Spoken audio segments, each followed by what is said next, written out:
त्यांच्या मतदारसंघात एक गुन्हेगार होता, तो त्यांच्या नाकाखाली पळून जातो प्रदेशामध्ये, त्याच्यावर का तुम्ही? ह्याचाच जोडीदार होता ना, त्याच्यावर बोल ना म्हणावं.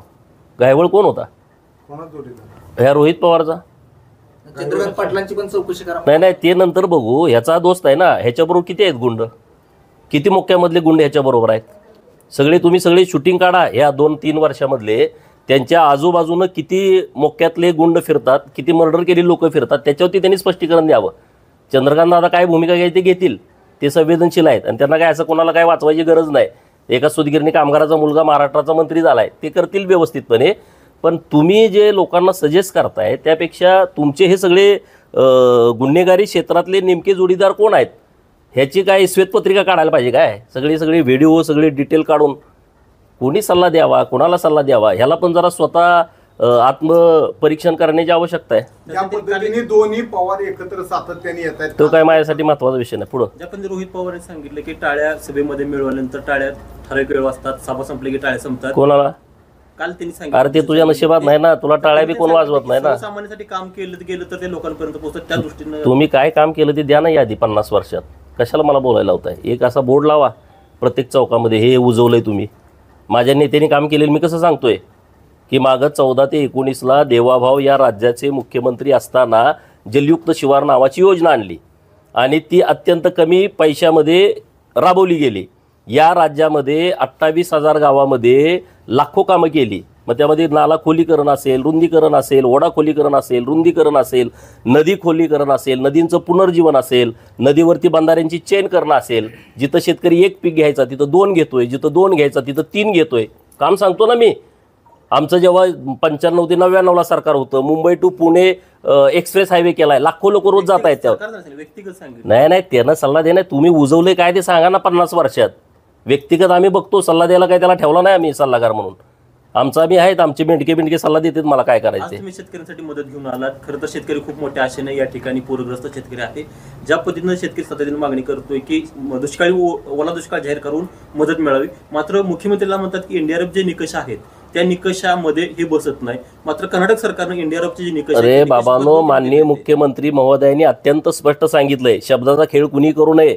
माननीय मुख्यमंत्री महोदयांनी असं सांगितलेलं आहे की ज्या शेतकऱ्यांचं नुकसान झालेलं आहे त्या शेतकऱ्यांना चांगल्या पद्धतीची आम्ही मदत देणार आहोत. मग ते कुठल्या पण निकषात बसू द्या ना, तुम्हाला मदत मिळाली म्हणजे विषय संपला. त्यामुळे विरोधकांनी ह्याचं काही भांडवल करण्याची आवश्यकता नाही. ज्या मदत शेतकऱ्यांना द्यायची सरकारची भूमिका आहे आणि ती येत्या काही दिवसामध्ये तुम्हाला कळल. त्यामुळं निश्चिंत राहावा, शेतकऱ्यांना चांगल्या पद्धतीची मदत मिळेल. जे दाखले दिलेत त्यावरनं लक्ष्मण हाके म्हणतायत की ओबीसीचं आरक्षण हे मुख्यमंत्र्यांनी संपवलंय. ही लाखोनं लोक आज ओबीसी मध्ये यायला लागले. तुमचं याबद्दल? बघा, मी तर सगळी डिटेल माहिती घेतलेली आहे. जे कुणबी ओरिजिनल आहेत त्याबद्दल आमचं कुणाचं दुमत नाही. म्हणजे खाडाखोड करून मागं कुणबील्या पुढं कुणबील्या, मराठा तर उल्लेख आहेच जन्माच्या दाखल्यावरती, शाळेच्या दाखल्यावरती. परंतु मागं कू लिहायचं, पुढं कू लिहायचं, मागं कुणबी लिहायचं, पुढं कुणबी लिहायचं किंवा ओव्हर रायटिंग करायचं, अशा पद्धतीची जी बोगस सर्टिफिकेट काढलेली आहेत त्याच्यावरती आमचा आक्षेप आहे.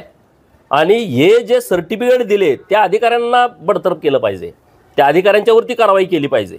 आणि म्हणून माननीय मुख्यमंत्री महोदयांच्याकडं आमची ही मागणी आहे की ज्यांचे मूळ कुणबी नोंद आहे त्याच्याबद्दल कुठल्या ओबीसी नेत्याचं दुमत नाही, परंतु चुकीच्या पद्धतीनं बोगसगिरी करून जी लोक दाखले काढतायत त्याच्याबद्दल आमचा आक्षेप आहे.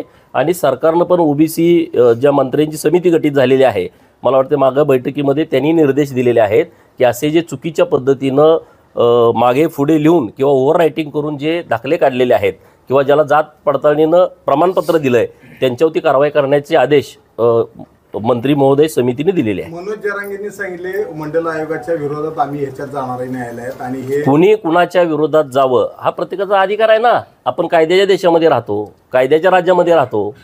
कुणाला वाटलं एखाद्या निर्णयाच्या विरोधात जावं तो त्यांचा अधिकार आहे, त्यांनी जावं खुशाल, त्याबद्दल कुणाचं दुमत असायचं कारण नाही. परंतु घटनात्मक एक आयोग स्थापन करून दिलेलं आरक्षण आहे, त्यामुळे कुणी एक कोर्टात जावं, कुणी आणि कुठं इंटरनॅशनल कोर्टात जावं त्याबद्दल कुणी कुणाला थांबवू शकत नाही. त्यामुळे आम्हाला काय त्या विषयीची अजिबात चिंता नाही. चालू घडामोडींचे अपडेट्स जाणून घेण्यासाठी आपल्या LV न्यूज चॅनलला सबस्क्राईब जरूर करा, लाईक करा, शेअर करा व कमेंट देखील करा. बेल आयकॉनवर प्रेस करा व नोटिफिकेशन्स मिळवा. पाहत रहा फक्त LV न्यूज. मुख्य संपादक विलास उत्तम लोखंडे.